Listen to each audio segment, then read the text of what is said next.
అందరికి నమస్కారం. ఇది వచ్చేసి కన్యాకోమలి మూలిక చెట్టు. ఈ విధంగా ఉంటుంది.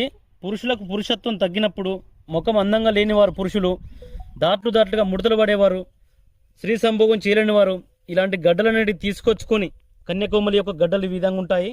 వీటిని తీసుకొచ్చుకొని మేకపాలను ఉడికించి కుంకుడు గింజంత మాత్రలు కట్టి ఉదయం ఒకటి సాయంత్రం ఒకటి ఒక మండల కాలం గనక మనం ఉపయోగించుకున్నట్టయితే నరాల బలహీనత, స్త్రీ సంభోగం పెరుగుతుంది. అనగా మనకు ఇమ్యూనిటీ పవర్ పెరుగుతుంది, రోగ నిరోధక శక్తి పెరుగుతుంది, ముడతలు శరీరం వచ్చేటువంటి ముడతలు మటుమాయమైపోతాయి, అందంగా తయారవుతారు, ముఖం కూడా మంచి గ్రోత్ వచ్చేస్తుంది, యాపిల్ అలా తయారవుతారు.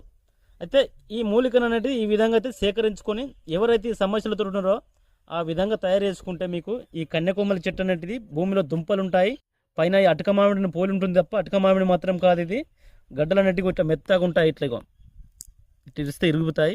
మంచి రుచిగా తీయగా ఉంటుంది ఈ గడ్డ కూడా.